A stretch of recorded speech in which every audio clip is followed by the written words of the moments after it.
Hola, shalom, bendiciones a todos, muy pero muy buenas, bienvenidos a nuestro canal, los de la Corona Group. Mi nombre es Edwin Suárez, feliz de acompañarlos en este nuevo contenido que se llama En Directo, Vamos al Punto.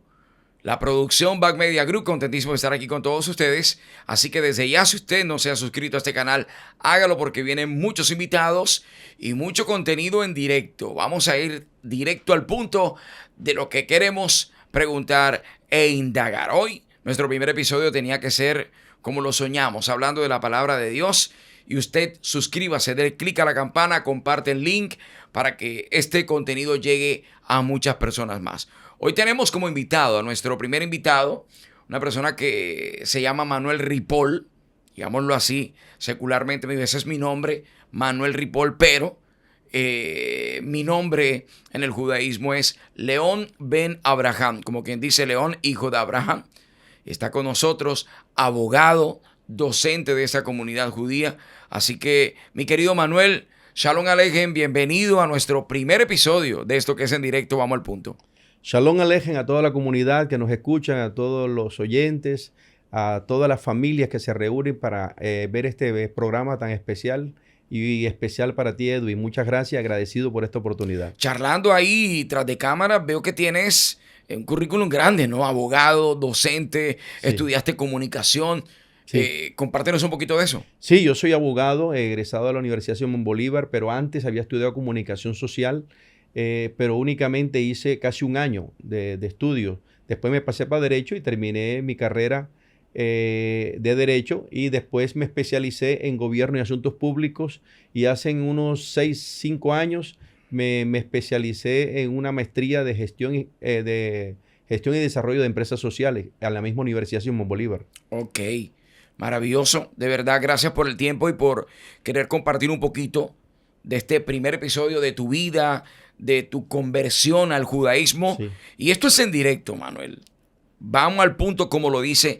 ¿Cómo terminas convertido al judaísmo después de pasar por el catolicismo, cristianismo y terminas en el judaísmo? Esa pregunta me la hizo un amigo que fue de la época cuando yo era cristiano, un pastor que se llama apellido Rosales, de los hermanos Rosales, evangelistas ellos. Me preguntó eso, yo le dije fue que yo sigo creyendo en Dios, en Hashem, pero que yo sentía que mi fe, mi forma de creer había crecido y había crecido de tal manera de que pasé las etapas que tenía que pasar, que Hashem me permitió pasar y que eso me ha servido a mí como para poder comprender y entender la posición y la forma en que cada persona puede acercarse a Dios. Interesante. Pero Manuel pregunta,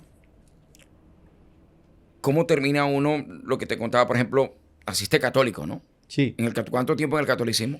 Yo hice primera comunión como católico y cuando tenía como alrededor de unos 16, 17 años entro a la comunidad cristiana en el Concilio Latinoamericano de Barranquilla, la Iglesia Cristiana Salén que queda en la 17.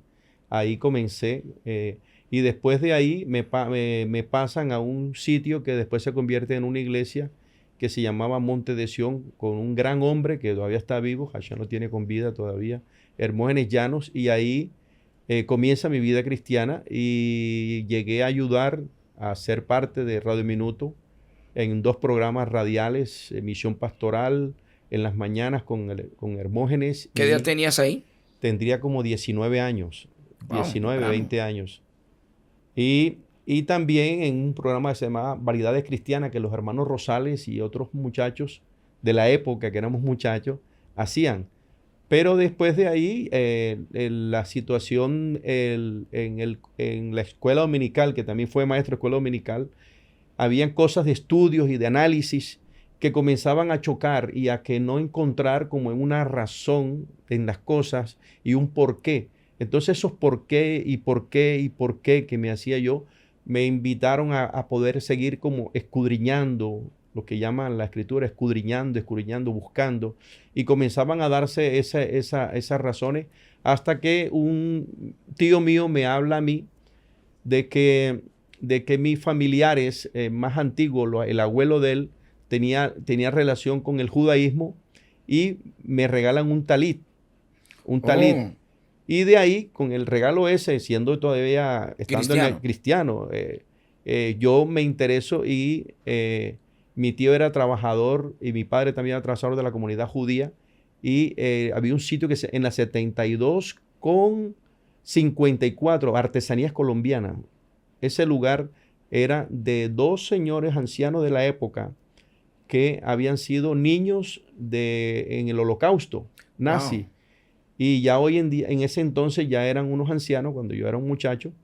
Y yo les hablaba a ellos y quería que ellos me invitaran a la sinagoga y me llegaron a regalar algunos libros. Para Ahí aquellos que de pronto comenzó. están viendo el contenido por fuera, estamos hablando de la ciudad de Barranquilla, ¿no? En la ciudad de Barranquilla. Si eso fue en la ciudad de Barranquilla, en la 72 con 54 quedaba el sitio. Hoy en día no hay nada ahí. Hay otro negocio, porque ya ellos creo que ya fallecieron. Y ahí comienza mi inquietud por el judaísmo. Y lo más cercano que se presenta el judaísmo es entrar a lo que llamaban en ese entonces las comunidades judio-mesiánicas que existía y quería yo pertenecer a una de ellas y se me dio a través de mi profesión como abogado que me llevaron y que me invitaron y así ahí comencé. Pero yo alternaba las dos fes, por así decirla, las dos sitios donde iba. Okay. Hasta que me decidí por convicciones también de tipo religioso y de tipo de convicciones, porque el líder donde yo iba era una mujer y la Torá había sido clara y la enseñanza como maestro que yo había sido de instituto de escuela dominical y algunas veces estudié instituto bíblico, veía que en ninguna parte aparecía lo del hombre, la mujer, no se trataba de machismo, se trataba de una cuestión de tipo espiritual, ¿no? Para aquellos que de pronto están viendo el contenido por primera vez, cuando Manuel se refiere a la Torá, estamos hablando de los 5 primeros libros, Sí, el sí, Pentateuco de este lado. Sí. Génesis, Éxodo, Levítico, Número y Deuteronomio. Sí. ¿Cierto? Sí, sí, sí. Ok, perfecto. Eso dice que no debe existir maestros mujeres. No en ningún momento. Las mujeres pueden servir de maestro para sus hijos, porque la Torá enseña, o sea, pero no para dirigir una sinagoga o ni una... una congregación de hombres Okay. tampoco, no. Donde haya hombres hay una autoridad superior en ese sentido. No se trata de machismo, vuelvo y le digo, sino de un orden espiritual. Aarón tenía su esposa, Moshe tenía su esposa, todos los grandes sadiquín, todos los grandes justos tenían sus esposas y sus esposas guardaban su rol. Como decía un rabino, la santidad de la mujer es tan grande que no necesita sino medio hablar para que Hashem, para que Dios esté dispuesto a escucharla lo que le va a decir. El hombre es más difícil. Mucha gente de pronto, muchas mujeres de pronto están viendo el contenido, dicen, no, pero ¿cómo así? ¿Hay algún versículo referente en este Pentateuco, en la Torá, que de pronto puedas compartirle donde específicamente hable de que tiene que ser un hombre el que dirija la congregación? Sí, ahí los ejemplos es lo que la Torá, lo que la Biblia muestra, desde el Génesis hasta lo que los cristianos tienen Apocalipsis. En el caso de los judíos tienen hasta el profeta Malají o Malaquías. No hay una referencia, siquiera una referencia donde una mujer haya dirigido. Sacan algunas personas unas conclusiones con relación, por ejemplo, a que Rivka era pastor. No, era pastor de ovejas, de animales, no de personas. O sea, dirigir personas estaba de una u otra manera establecida por Dios para los Cohen, para los sacerdotes, que tenían que ser varones.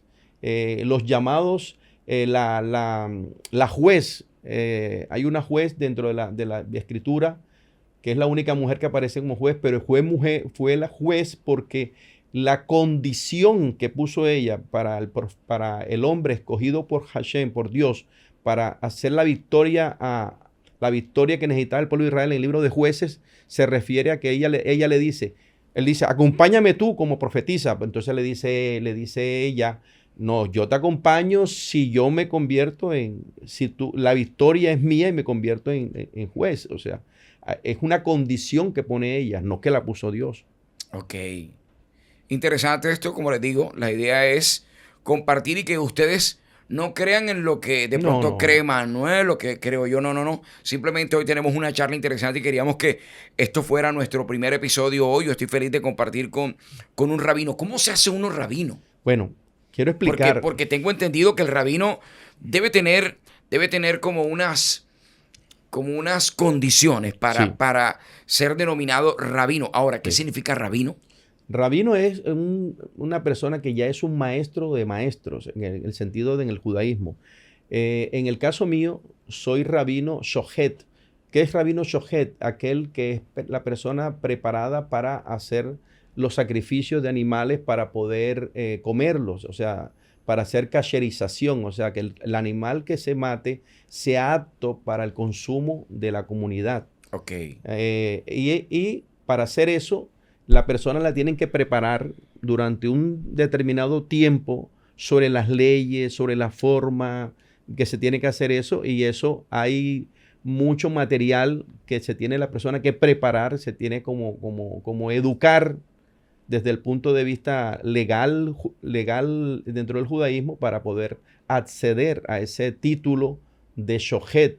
Y el título, cuando se le entregan el diploma lo que llamamos nosotros el diploma a la persona, aparece el título de Rab Julano de tal, porque pasó todo el proceso de estudio, de exámenes, de preparación, no solamente académica, sino también física, porque tiene que saber hacer la ejecución del sacrificio del animal. Y quiero que aclarar eso, pero no sacrificio como la gente piensa que para hacer un holocausto o una cuestión de eso, no, para el consumo humano. Eso, las reses, por ejemplo, en los almacenes de comida, van a encontrar en algunas partes, cuando Carulla tenía, aparecía carne kasher, y el valor de la carne kasher era un poco más alto que la carne común y corriente. Por el tratamiento a la Por hora el de tratamiento, matar al animal. el tratamiento al animal, que tiene que ser un tratamiento de una persona que hubiera estudiado todos los procesos y hubiera estudiado no solamente, sino la parte interna del animal. Que la gente piensa que es matar el animal. No, es cuando hay que abrir el animal y revisar las partes internas. Porque uno se da cuenta cuando abren el animal, hay tumores dentro del animal, hay problemas del hígado en el animal, hay problemas en el corazón del animal, son un animal enfermo. Y la gente no le para bola a eso, sino que compra la carne y compra eso.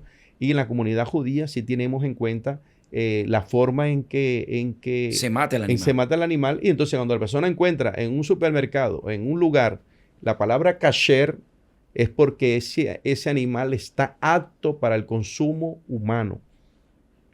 Ahora, no quiere decir eso que todo el mundo debe comer kasher. No. Para la comunidad judía es una obligación. Para la comunidad no judía es una opción. Una opción si lo compro o una opción si no lo compro. No pasa nada. Ahora, si la persona no judía come un animal no kasher, ¿pecó? No hay ninguna clase de pecado porque la obligación es de nosotros. No, pero interesante eso que estás diciendo, si se peca o no se peca, porque la gente dice, o sea, ven acá, o sea que si yo me como un pedazo de carne a la llanera, Ajá. entonces estoy pecando, me voy para el No, infierno. en O sea, ninguna forma. Es como si dentro de la comunidad judía alguien comenzara a criticar a una persona que comiera cerdo al lado de nosotros. ¿Por qué? Si la prohibición es para mí como judío, no es para la persona. Entonces, ustedes se dan cuenta que cuando Hashem hablaba o Dios hablaba al pueblo de Israel y le entregaba sus leyes, decía, escucha Israel, estas son las leyes que tiene, y comienza a enumerar las leyes. Ahora, en ese entonces histórico, existían los egipcios, existían las demás naciones, los árabes, existían, todos los países existían de la época, y Dios le hablaba únicamente al pueblo de Israel. claro, porque el de pueblo la de Israel, obligación. el pueblo de Israel sale de Egipto y con él se viene un resto de comunidades que Sí. creyeron en el Dios de Israel. Sí, y se hicieron Ok. parte del pueblo. Y se hicieron parte del pueblo y aceptaron mucho lo que estaban ahí. Se aceptaron las leyes cuando se entregaron el Sinaí. Estuvieron de pie y fueron sanadas y aceptaron y dijeron, aceptaremos, haremos y después entenderemos. Nashe Benishma, que esa es una de las expresiones más bonitas y más sentidas que hizo el pueblo de Israel, Nashe Benishma. O sea, haremos y después entenderemos. Y lastimosamente en la Biblia secular en español no está el significado real de esa palabra. Naseh benishma. Haremos y después vamos a entender por lo que estamos haciendo. Ok. Me llama también la atención y bueno, primera vez que hoy tengo una charla así extensa, ya había compartido con un rabino que mi querido gran amigo John Ahumada me presentó, creo que su moré, su rabino, que le da clases de Torah. Pero hoy charlando ya con Manuel, hemos compartido un poco por WhatsApp también, me has invitado a tu sinagoga. Lastimosamente, bueno, yo no he podido ir por temas personales, aspiro a visitarla y compartir un poco del Shabbat contigo. Pero creías en Jesús, creías en cómo es en Yeshua y cómo se da esa transformación, porque tengo entendido que para uno ser judío, digamos que de alguna u otra manera hay que renunciar a esa creencia de Jesús, Dios, para creer en uno solo. Yud Hei Bad Hei. ¿Cómo se da eso, Manuel? Sí, yo creo que eso es una etapa de crecimiento. O sea, dice que en cada generación y en generaciones hay justos que nos pueden acercar a Dios. Nos acercan a Dios a través de sus méritos, a través de su forma de ser, de la forma en que ellos vivieron. Y yo no dudo que este judío, de una u otra manera, ha acercado a mucha gente a Dios, entre esos a mi persona. Pero ya el hecho después de endiosarlo, que entre otras cosas, en ninguna parte, viendo este justo, este judío, en ninguna parte, él manifestó con su propia boca de que él fuera Dios. Y yo creo que eso, después del concilio de Nicea, comienzan a ver esa teoría de creencia de que él es Dios y le endiosan a esta persona. Yo creo que ahí comenzó a nosotros a quitarnos el ombligo, la creencia dentro del ombligo, la creencia en Dios, de la conexión umbilical que tenemos con Israel, con Jerusalén, a quitarla de ahí y pegarla a Roma. En el romanismo ya se creían que un hombre era Dios porque habían ya la creencia de que Aquiles, Hércules, los semidioses que existían, o sea, de la misma mitología grecorromana, había nacido esa cuestión de mitología. Y yo creo que a este judío lo envolvió todo ese modernismo de la época y comenzó a aparecer. Y eso fue una de las cosas que me causaban choque por la forma en que jamás entendí el cuento de la Trinidad y de la triunidad, y tampoco el de las otras organizaciones donde no, nada más hay uno solo y ese solo es Jesús. Entonces esas cuestiones cayeron en mí como choques porque tenía amigos adventistas y tenía amigos dentro de las comunidades cristianas trinitarias que llaman, y eso trajo mucho deseo, más de encerrarme en lo que yo creía. Buscaba respuesta y yo creo que al buscar respuesta encontré que existe, como dice el mismo, en los mismos escritos de los escritos del Nuevo Testamento, El Brit Hadashah. lo que llaman Brit Hadashah, Okay. aparece que yo creo, le preguntan a Shaul, yo creo en un Dios, en un solo Dios y en un solo mediador entre Dios y los hombres, y los saludos y toda la secuencia de saludos que tú encuentras en todo lo que llaman la Brit Hadashah, los cristianos, los mesiánicos hoy día, vas a encontrar en los saludos que siempre se le da la gloria a Dios. En ninguna parte se le hace una manifestación de glorificación a un hombre, porque un hombre, ¿cómo Dios? Es una de las preguntas que me hacía yo, ¿cómo Dios va a morir y cómo Dios va a resucitar? Si Dios en esencia es espíritu, y cómo es la esencia de Dios, que es un espíritu, va a tener un espíritu. Entonces, Dios en la esencia de él no es algo palpable. Está dentro de los 13 principios de fe de que te mandaba yo, Ajá. de la fe judía. Dios no es corpóreo ni tiene aspecto corporal. La gente, esa ilusión de que tiene brazos, tiene ojos, son apenas alusiones a que nos mira, alusiones a que nos habla, pero no que tenga una boca parecida a la mía. Ahora, Manuel, ¿Tú crees que Dios es todopoderoso? Demasiado. Y esa también es otra de las razones que las cuales también mi fe cambió y mi fe maduró. Porque encontraba siempre dentro de las comunidades cristianas y mesiánicas el hecho de que existe el mal, existe el bien, el diablo, Dios. Entonces las dos fuerzas que están luchando, las dos fuerzas por la hegemonía. Y yo decía, si Dios en la esencia es uno y todopoderoso, no puede tener competencia. Maravilloso. Mira, ¿por qué pregunto esto? Porque a veces de esos momentos que yo medio pienso, que uno medio trata de razonar y tratar de buscarle como que lógica a las cosas. Digo, si Dios es todopoderoso, ¿por qué Él no puede derramar su palabra y su espíritu en un cuerpo humano para acercarse más al hombre? ¿Se podría, si siendo Dios todopoderoso, que todo lo puede y todo lo hace, ¿Sí? se podría llegar a realizar? Pero no tendría sentido tampoco, ¿Por porque qué? la cuestión es que tienes que haber en el ser humano lo que Dios entregó a Adán Rishon, libre albedrío.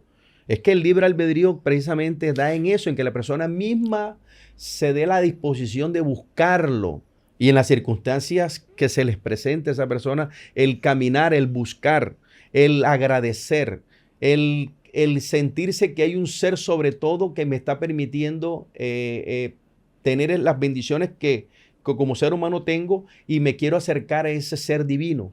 Eso es lo que nosotros nos motiva. Pero si nos obligan, por ejemplo, nos ponen un chip y que actuemos porque el chip nos llegó, no tiene sentido. Por ahí una vez una persona me decía en su testimonio de que yo era alcohólico, decía la persona, yo era alcohólico y yo le rogaba a Dios que me quitara eso. Y me lo quitó. Y ahora le sirvo a Dios y ya no soy alcohólico. Y yo me quedé, yo dije, pero si te lo quitó, entonces te quitó la oportunidad de luchar contra eso. Porque lo interesante sería que tú todavía tuvieras deseos de tomar y que tú mismo todavía te abstuvieras por amor a Dios. Pero creo que suele Eso pasar. sería lo ideal. Creo que Shaul y Pablo lo dice que tenemos un aguijón Ahí, que, por ejemplo, en el caso ahí, mío, yo nunca he sido alcohólico, pero el tema de las mujeres siempre mujeriego a decirlo ahí, más. ahí Pero está. siempre está o sea, yo miro una mujer y tú sabes, es hermosa, es bella, epa, Me estás dando la razón. mucho cuidado. ¿Sí me Claro. entiendes? De alguna u otra manera hay un espíritu en ti que te guía a hacer las cosas bien. ¿Por qué menciono esto? Porque yo trato de razonar y digo, ve, si hay un ser supremo que nosotros los creyentes, le llamamos Dios, Ujú. Yud Hei Bad Hei, el Eterno, El nombre santo. el nombre santo, Jehová, como algunos le llaman, que creó el universo, que creó el mundo y que creó el sol. Y nosotros no nos podemos acercar al sol porque nos quemamos. Ujú, Ahora imagínate el poder que debe tener ese Dios que creó el sol. ujú, ¿Cómo se acercaría Él a nosotros? A su mayor creación, como ujú, dice la Torá. ujú. Y digo, trato de entender de que su palabra la hizo carne, la convirtió en un ser humano como nosotros y lo puso en la tierra, pero sigue siendo una parte de Dios. Es como esta es mi mano, ¿cierto? Ujú. Hace parte de Edwin, pero a la final no es Edwin, es la mano, pero sí. Trato como de analizarlo de esa manera y digo, es posible porque es un Dios todopoderoso. Ahora, no sé si de pronto tú crees que lo que está en la escritura es fiel y verdadero y que es palabra de Hashem del Sí, Eterno. lo que te trataba de decir ahorita es que tú acabas de decir lo que mi posición es que el ser humano va a tener los debates con él mismo. O sea, si no hay lucha contigo mismo, entonces no tiene sentido la victoria, porque la victoria te la van a regalar. Como como si dijeras a tu hijo, papi, voy a estudiar, pero tengo que leerme 4 hojas. Y tú le dices a tu hijo, no, pero estúdiala y prepárate y haz el examen. Pero, o como padre le dice, está bien, yo te voy a explicar estas 4 respuestas que vas a tener, y tenlas ahí claras. Y cuando vayan a preguntarte, tú vas a decir estas 4 respuestas que están aquí. y le resumes a tu hijo y le pones fácil todo para que hagas las cosas de manera fácil. ¿Está bien? ¿O está mejor que él se esfuerce por alcanzar el mérito de ganar? Y si se esforzó y ganó el examen, perfecto. Pero si se esforzó y perdió el examen, perfecto también, porque se esforzó y lo viste esforzarse. Sí. Entonces el problema donde yo no estoy de acuerdo es cuando una persona dice, ya me quitaron todo lo que tenía y ya no tengo pensamientos de esto o de otro. Siento que eso es falso. Me causa curiosidad. Entonces le digo, ¿dónde está el mérito de la persona? ¿Dónde está el esfuerzo de la persona de acercarse a Dios? Ahora, cuando me dice lo que Dios puede hacer con un hombre, Dios lo hizo. Desde Adán Rishon, desde el primer hombre, tú vas a encontrar en la Biblia una serie de personajes que han aparecido en la tierra con el fin de ayudar a los otros seres humanos que están ahí.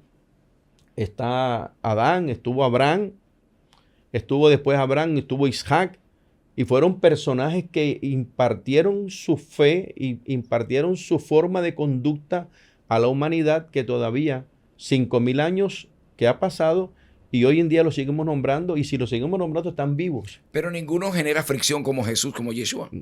Es que ahí ¿No? vamos. Entonces, cuando llega al por qué de cierta manera puede causar un impacto por el mismo hecho de que se le exageró muchas cosas. No hay únicamente desde el punto de vista histórico, no hay referencia de todo lo que él hizo, por ejemplo, de todo lo que se le atribuyó que hizo. Nada más las referencias aparecen en los 4 evangelios, en lo que llaman evangelios, aparece referencia de eso, pero a nivel histórico, y a pesar de que Abraham te está hablando siglos atrás de Yosef, de José en Egipto, que hay de pronto algunos vestigios de que sí estuvo presente en la historia, el único personaje que lo nombra él desde manera histórica es Flavio Josefo en el libro de Guerra Judía, pero lo menciona como referencia que fue un judío que impartió esto, que impartió lo otro, pero no se hace referencia a todo lo que se le dice. Ahora, una de las preguntas que nos hacemos nosotros, que también me causó como es cristiano, era el por qué 4. ¿Por qué 4? ¿Por qué cuatro personas únicamente son las que van a narrar lo que se conoce en el Nuevo Testamento? Si el libro de Lucas dice que eran muchos han tratado de poner por orden las cosas que entre nosotros fueron ciertísimas. Pero ¿por qué entonces 4? Porque todo de una manera de cómo se conformó eso, cómo se conformaron los libros, cómo se ordenaron los libros, todo fue una cuestión que en el imperio en el imperio romano se estableció en el siglo IV, en los años 1325, cuando Constantino, con el secretario de Constantino, las personas encargadas de eso para reunir a las personas, para organizar una cosa parecida al pueblo del libro, que así le llamaba Mohammed en el siglo V, le llamaba al pueblo judío, el libro, o sea que hay un testimonio, por eso se le estableció, se le clavó el nombre de testamento, por eso, porque quería que había un testimonio. Y el pueblo musulmán no descarta ni niega a Jesús ni a Yeshua, lo tiene ahí presente en cómo es en su libro sagrado, ¿no? El Corán. Sí, pero sin embargo, la diferencia entre el judaísmo y el musulmanismo es que el judaísmo no te va a censurar la forma en que una persona cree y el respeto que tiene el judío con todas las formas de religión. He visto videos, y te los puedo compartir, los podemos colocar aquí al momento de la edición, de muchos judíos denigrar y hablar muy feo de Jesús, de Yeshua, ofender a muchas personas, no todos. Algunas personas pueden entrar eso, pero una cosa es, pero fíjate que en Israel tú puedes encontrar todavía comunidades cristianas, comunidades mesiánicas. Católicas también. Y católicas dentro del Estado de Israel. Pero nómbrame una iglesia cristiana en los países musulmanes. No existe. ¿Por qué no existen? Respeto a... Respeto. averiguamos por qué no existen. ¿Por qué está la guerra que ahorita estábamos criticando, la guerra en los países, y por qué no se critica lo que está pasando en África con los Sí, cristianos? total, porque es verdad. ¿Qué está pasando en África con los cristianos? Asesinaron muchos, Ah, muchos. entonces, ¿por qué no existen en otros lugares eso? Es más, estaba viendo un video, disculpa, de este argentino, se me escapa ahora mismo el nombre, donde él compartía y decía que una mujer cristiana no podía siquiera orar en el pensamiento frente a un recinto donde se practican abortos. Pero en Ujú. el mismo Nueva York sí podían los musulmanes y las personas que practican el Islam postrarse y adorar a Alá al momento que ellos quisieran. Siquiera en el pensamiento, yo veía Agustín Laje, Agustín Laje, Ujú. que reparte conferencias y también podcast y entrega Sí, entrevistas a lo largo y ancho del mundo. Y yo veía, wow, increíble cómo el cristianismo y lo que genera la división, Jesús, Yeshua, eso no pasa con sí, ningún otro. yo lo que puedo, Ahora, discúlpame, Manuel, como para dejarlo ahí también antes que se me pase, el Jesús histórico tampoco lo contempla el judaísmo, sí, ¿sí? sí, claro, yo creo O sea, ese que judío que caminó en Israel y que acercó a muchas sí, personas, sí, sí. sí lo contempla. Sí, mucha gente particularmente, lo que no contempla la gente, y es por eso que no se toca ese tema, es con relación a la idolatría. O Ujú. sea, toda idolatría es castigada. Nuestro pueblo de Israel ha sido castigado por Dios por la idolatría. Entonces, el poner a este judío como un Dios, o como que él dijo que era Dios, porque esas palabras que, te voy a contar una anécdota que me sucedió hace muchos años Por con favor. un rabino iba en un carro y se había enterado de alguien como que le dijo algo sobre mí, sobre el hecho como que tenía que ver con el mesianismo, o porque aceptaba yo amistades mesiánicas o amistades cristianas. Y de pronto hubo un malentendido ahí, de pronto que le hablaron algo del rabino, y el rabino se me acercó y me dice, ¿cuál es el problema tuyo? ¿Cuál es tu relación o problema con Jesús? Entonces le dije yo, rabino, ninguno. Lo que yo puedo decirle a usted, para frenarlo en seco, le dije, lo único que puedo decirle a usted es que un judío como yo no puede hablar mal de otro judío como él. Y con eso dice el Pirkei Avot que no puede un judío hablar mal de otro judío. Ajá. Entonces, y me cambió, Desarmado. lo desarmé totalmente. Entonces, le dije, además, eh, el rabino Moshe Ohana, una vez, por eso te digo que eso es muy particular, una vez a un muchacho que estaba tratando un muchacho judío, eh, hablando como que algo de los cristianos o algo que estaba hablando ahí. Me acuerdo yo esa vez en el restaurante del rabino que le dijo el rabino, ven acá, ¿qué pasó? Entonces yo le expliqué, lo que pasa es que él está diciendo esto y esto y esto, y el rabino se quedó así, ven acá, ¿has oído hablar de ese hombre? Lo único que te puedo decir es que ese hombre era más grande que tú y eras más importante que tú. Ese judío es más grande y más importante, y por ser más grande y más importante que tú, le debes respeto a ese hombre. Entonces ahí eso lo vi yo de un rabino como mi rabino, que fue que duré casi 10 años con él al lado de él, que escuché eso de él, de la boca de él. Ahora, que el judaísmo y muchos rabinos no quieren ni siquiera mencionar el nombre, es por la razón que les hablé. La razón de que se encuentra eso como sucio de idolatría, y les entiendo su posición porque ellos no se han criado dentro del cristianismo, ni supieron nada de cristianismo, ni estudiaron nunca, ni han leído nunca el Nuevo Testamento, ni tienen idea de todas Ok. esas cosas. Y muchas de las cosas que ellos tienen en la cabeza es lo que la gente le ha dicho. Entonces, a veces alguno que otro judío que me permite a mí en la oportunidad, porque Ok. tampoco la busco ni le insisto, la oportunidad que me toque el tema, le digo, ¿qué piensa de él? Un gran judío que ayudó mucho y enseñó muchas cosas buenas a mucha gente, y mucha gente está creyendo. Pero hay una realidad dentro de la vida de este hombre, desde el punto de vista histórico y de análisis histórico. no desde el punto de vista religioso.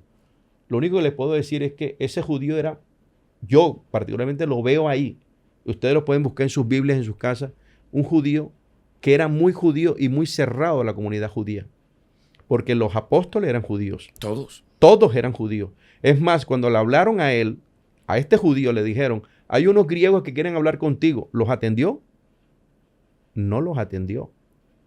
Y cuando este judío fue a un lugar y hay un hombre loco ahí que estaba tirando piedra en los cementerios y no sé qué, en Gadara, que no pertenece al Estado de Israel, y le dijeron, mira, hay un hombre loco ahí, está con una cantidad de demonios y una cantidad de cosas, y él lo ayudó a ese hombre. El hombre que hizo, yo te sigo, te voy a servir, voy a montarme contigo en la canoa, en la barca. ¿Lo dejaron montar en la barca? ¿Sí o no? No, lo mataron para Una pregunta. Vaya para su casa, vaya para los suyos y ande con los suyos. Uno le dijo así, lo mandó para su casa. Así es. La mujer sirofenicia, otra mujer que no es judía. Ay, maestro bueno, maestro no sé qué, tal. No la atendía. Uno de los judíos que venía con él, maestro, esta mujer viene dando gritos hace rato.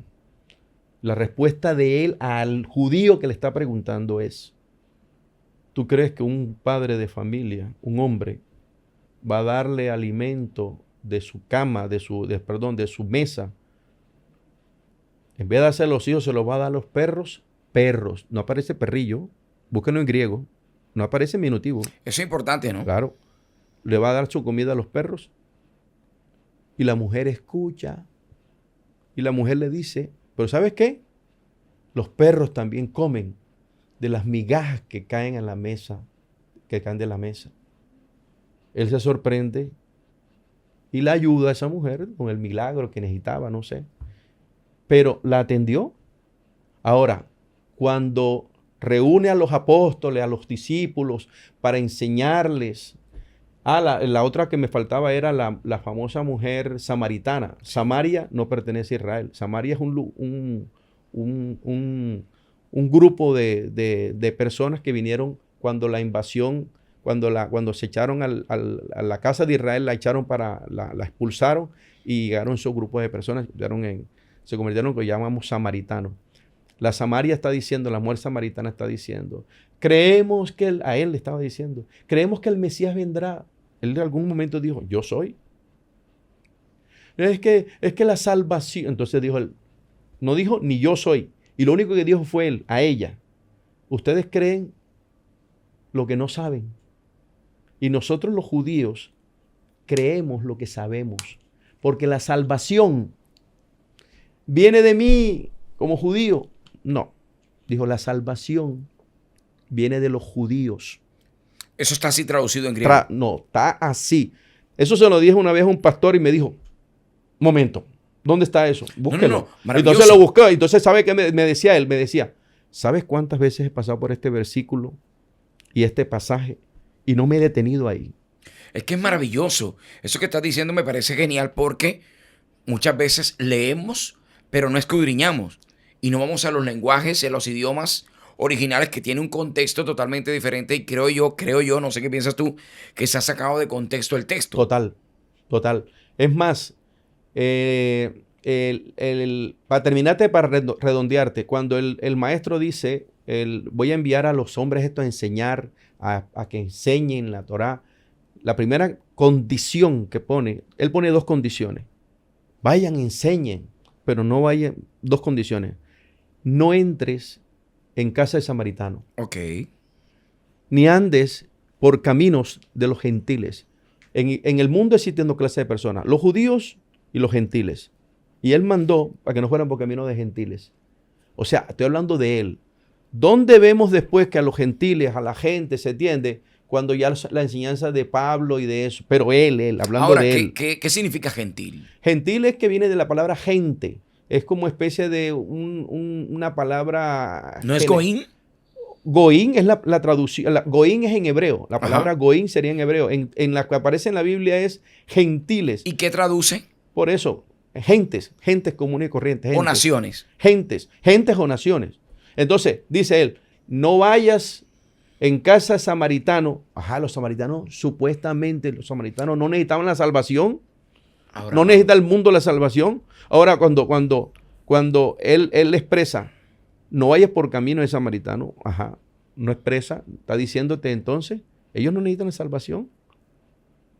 Y los gentiles que estaban por los caminos que iban a caminar, ellos no necesitan la salvación. Es que había un detalle importante, que es lo que dentro del libro que estoy haciendo yo para ayudar a mucha gente a entender esto, que precisamente se llama La verdad los hará libre, que estoy ya terminando los últimos capítulos. ¿Esa palabra de quién es? De él, precisamente. Okay. Y me parece interesante porque la realidad es esa, que la verdad, pero ¿qué es la verdad? El problema de la filosofía es eso, que la palabra verdad, ¿qué es la verdad? La verdad puede ser una verdad para ti o para él, y para mí no puede ser una verdad. Exacto. Pero si eres de los que piensa que existe una sola verdad. Sí. Ok. Sí. Que ha sido cuestión de interpretación de cada uno. Sí, es que el problema ha sido también, tú me dijiste ahorita, lo que está escrito es verdad. Toda la Biblia es verdad. Te puedo decir, la Ilíada de Homero, por ponerte un ejemplo. Sí. El libro La Ilíada fue escrita antes del siglo de la edad de la edad era común. Está hablando de hace 2000 años. Estamos en el 2025, ¿no? 2025 años aproximadamente. La Ilíada, antes de 2025. Las traducciones que han existido de la Ilíada, o la recopilación de los libros de la Ilíada, cuando la examinen, la comparada actualmente con la comparada hace 25 siglos, 20 siglos, se modificó. Se modificó alrededor del 10 al 15%. Duro. ¿Sabes cuánto se modificó? En el 325, o sea, siglo IV, a la actualidad, lo que llamamos Nuevo Testamento. Muchísimo. No tengo el porcentaje, pero sé que es muchísimo. Menos del 50%. Mira tú eso. Entonces, ¿qué quiere decir eso? Que el que tenía un Nuevo Testamento, esto para que las personas que están viéndonos puedan investigar profundamente, eso es historia, histórico. La gente que tiene el Nuevo Testamento en el siglo V, siglo VI, siglo VII, VIII, IX, no es el mismo teléfono, no es el mismo Nuevo Testamento que usted en su casa tiene, ni señales. Es más, ni siquiera los libros, porque en el siglo X y en el siglo IX fueron cambiados libros de lo que ya hoy tenemos como Nuevo Testamento. Fueron cambiados en otro concilio que se dio. Y palabras que aparecen dentro del Nuevo Testamento obedecen a palabras, a pasajes de libros históricos antiguos o de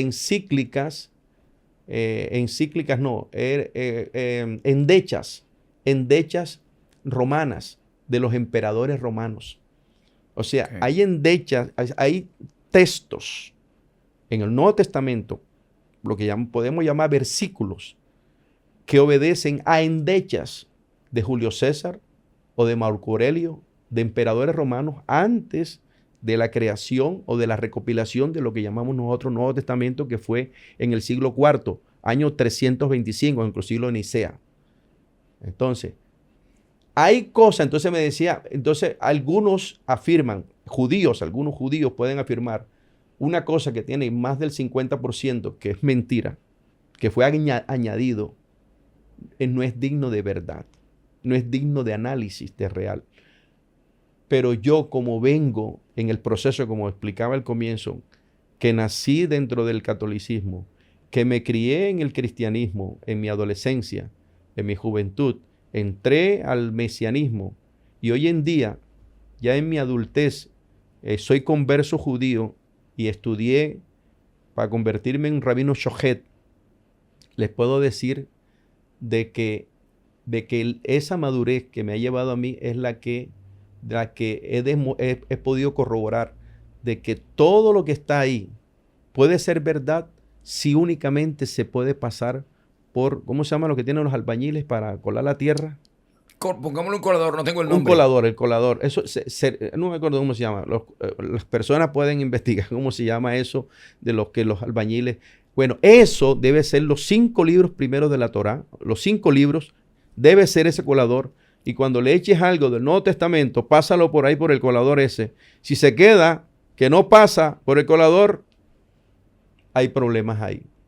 Hay problemas ahí. Entonces eso no obedece. Entonces eso es lo que yo denomino que tenemos que las personas que estudien lo que las escrituras dicen, los 5 libros dicen, los mandamientos digan, pero tampoco yo creo que no soy de los que llega al extremo a que puede censurar el Nuevo Testamento o la gente que cree en el Nuevo Testamento como algo malo o algo feo o algo que es malvado, porque no es cierto. Porque me gustó una expresión de un amigo que decía, si un niño está embarrado, totalmente embarrado de heces fecales, ¿tengo que coger al niño y botarlo con el pañal que tiene puesto, cogerlo y botarlo a la basura? ¿O puedo coger el niño y quitarle el pañal ese sucio y meterlo en el agua verdadera de los mandamientos de Dios, de los mandamientos de la Torá, los mandamientos, limpiarlo y pueda sacar todo ese mugre y quedar el niño limpio? Yo dije entonces, pero es que te cuesta un trabajo.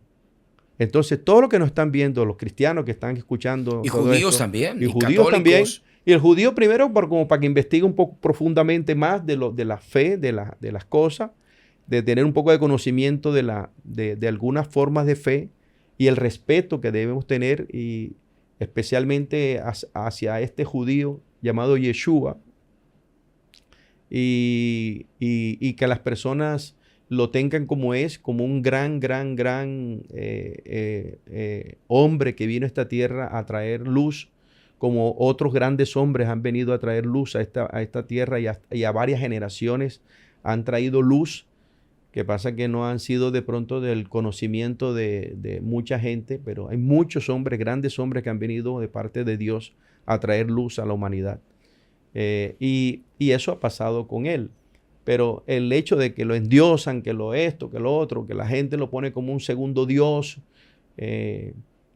con la energía o la fuerza del mismo Dios, son dos cosas totalmente que rayan y que golpean dentro de la fe judía. Si usted piensa lo contrario, a Manuel, por favor, puede dejarlo ahí en la caja de comentarios en el marco de respeto. Creo que Manuel ha sido muy respetuoso. Creo que el conocimiento que te ha regalado el Eterno te permite navegar y respetar. Haber vivido. Sí, haberlo vivido.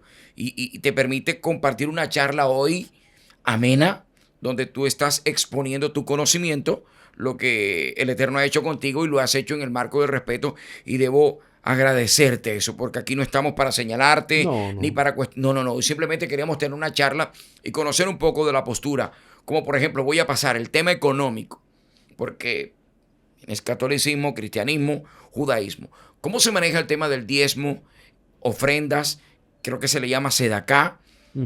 Hoy en el judaísmo, porque en el cristianismo mucha gente, el católico señala al cristiano, que el pastor se llena de plata, pero ¿cómo maneja el judaísmo? ¿Tienes conocimiento en cuanto a eso? Sí, es totalmente distinto. En el caso de los rabinos, no son los dueños de la comunidad, por así decirlo.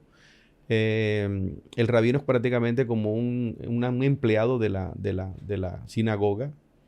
Y con relación a los diezmos, lo que explica el Nuevo Testamento, o lo que explican, los cristianos dentro de lo que el Nuevo Testamento, no se menciona jamás la palabra, lo que llaman Brit Hadashah, no se menciona nada de diezmo, y lo que lo menciona es en la Torá, los 5 libros lo mencionan, y lo mencionan después el profeta lo menciona, pero cuando existía el templo,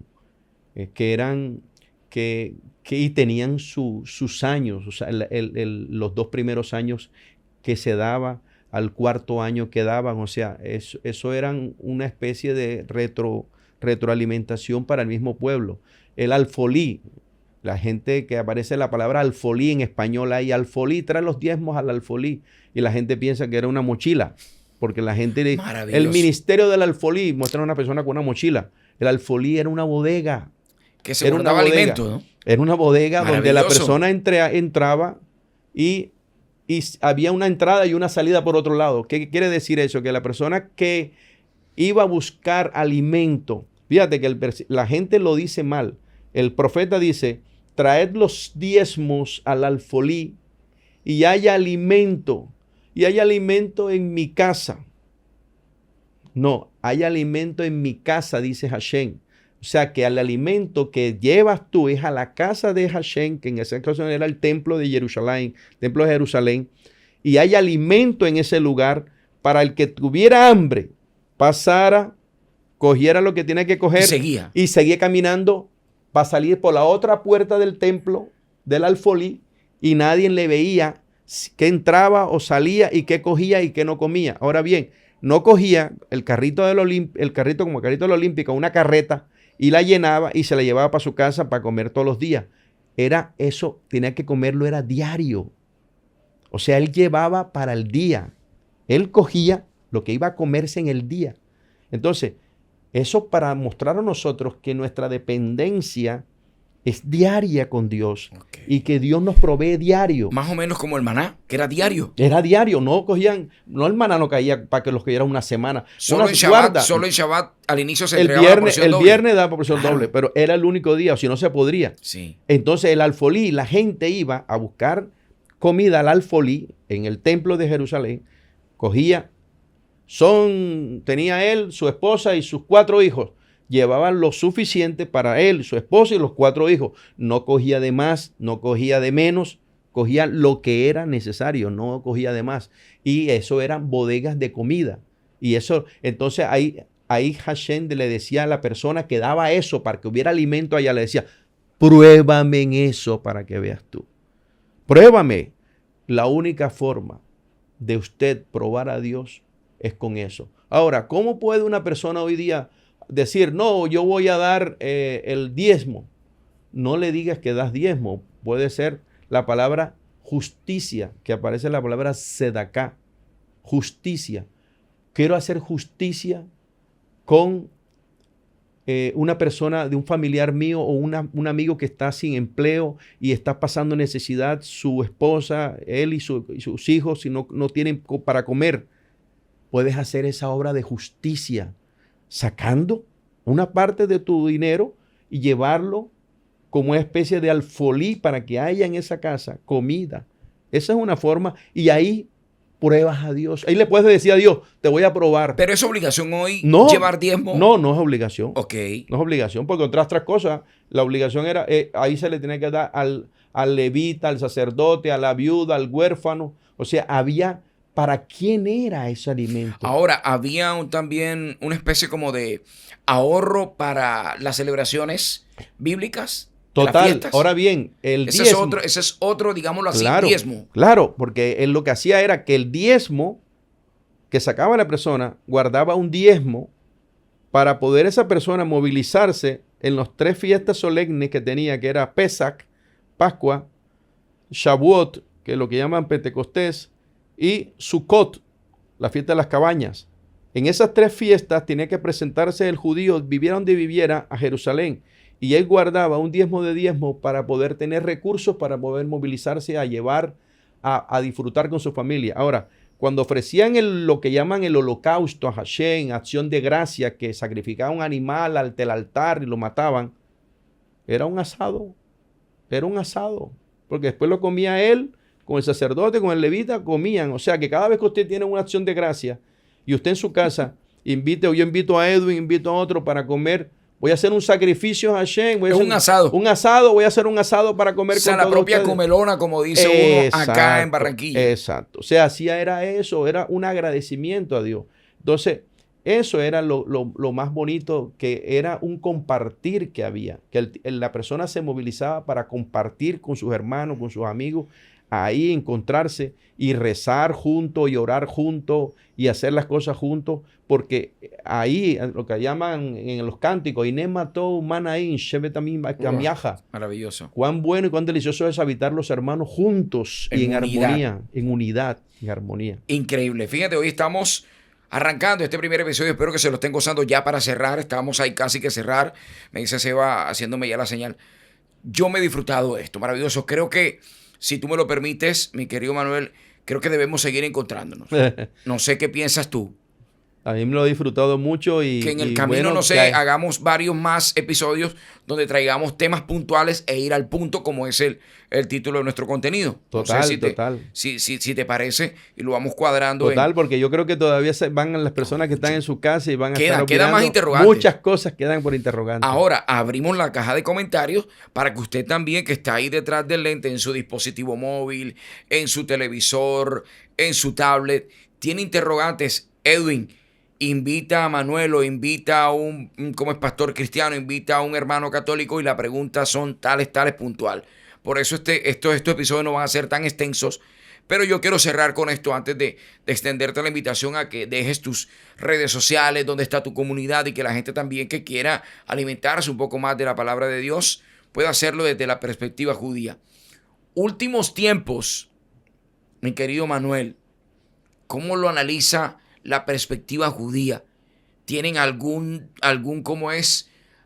año en específico donde estamos de la profecía bíblica, de esa llegada de Mashiach, sí. de ustedes? Sí, ¿Estamos cerca de ese tiempo final o todavía falta mucho?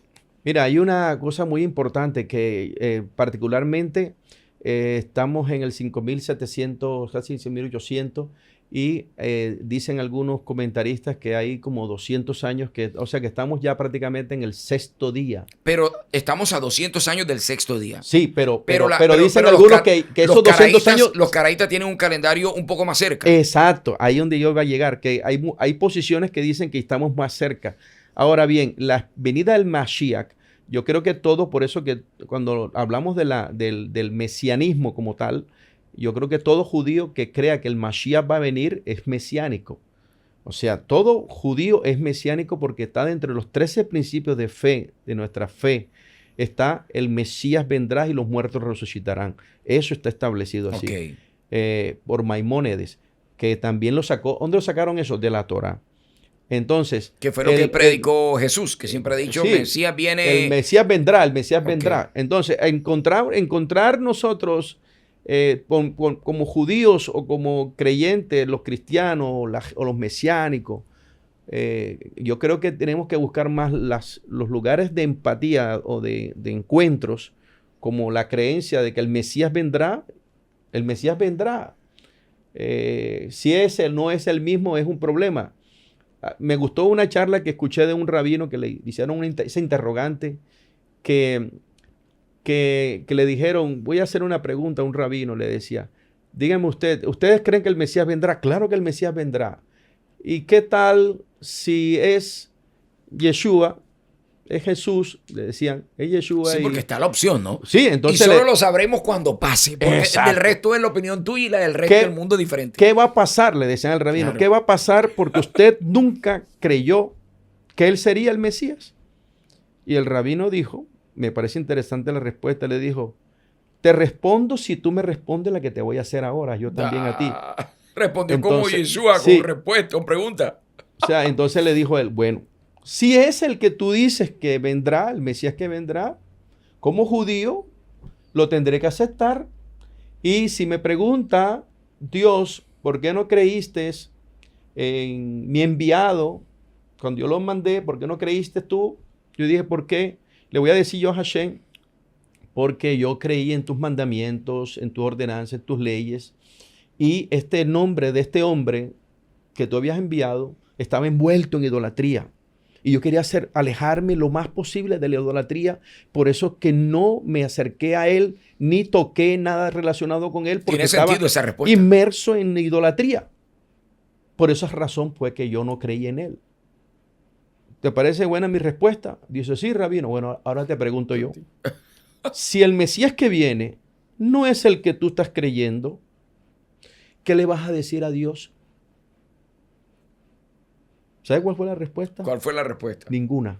¿Por qué? ¿Cuál va a ser la justificación legal desde el punto de vista espiritual? O sea, él puso la apuesta, la puso en una sola bolsa. En el judaísmo, ¿cuál es el problema? Mira que la respuesta del rabino es, ¿cuál es el problema? Creo que no va a ser, pero hipotéticamente que sea. ¿Cuál es el problema? Claro, en el caso de este lado podría ser, si yo creo en Yeshua, no pierdo nada. Un ejemplo, Ahora, yo exacto. no Pero pierdo nada. Ahora, si el Mesías sí, que va a venir no es el yo te digo la verdad, tampoco pierdo nada porque yo estoy caminando. En el caso del que tuyo. guarde Torah, claro. Pero en el caso del que es muy complejo. cerrado, Y esa es una cristiano. pregunta que cada uno tiene que hacerse y con esto cerramos, que me parece genial. Pero, ¿crees que estamos cerca del sexto día? Yo sí creo. ¿Sí? Sí. ¿Aproximadamente unos cuantos? No te puedo decir. Pero dame algo para cerrar con la esto. venida del Mesías O sea, está estamos muy cerca. lejos. Está muy cerca porque vienen los acontecimientos mundiales, lo que está sucediendo en el mundo. O sea, sí llegamos al 2030. Gregoriano. Oído, no me dejes el día. Esperamos. Pero ¿tú crees que puede ser 2030 o antes, Manuel? No sabría decirte, puede ser. Lo único que puedo decirte es que no va a ser en Shabbat, porque dicen los sabios que no va a ser en Shabbat. Buen dato ese. Hay que hacer otro programa, Manuel. O sea, sí o sí, amado, hay que hacer otros capítulos porque quedamos picados. O sea, fuimos al punto, pero el punto se expandió. Sí. Y hay mucha tela por cortar y creo que esto es apasionante, ¿no? Sí. Ahorita te hablaba de la virtud que creo que cada persona allá, que de ayudar, como decía lo del diezmo. Una vez un hombre que era muy rico, le dijo al rabino que él quería conocer a Eliyahu Hanavi. Dentro de la tradición judía, Eliyahu Hanavi, el profeta Elías. Eliyahu Hanavi. Okay. Navi es profeta, Eliyahu Elías. Lo que llaman en la Biblia aparece Elías, pero es Eliyahu.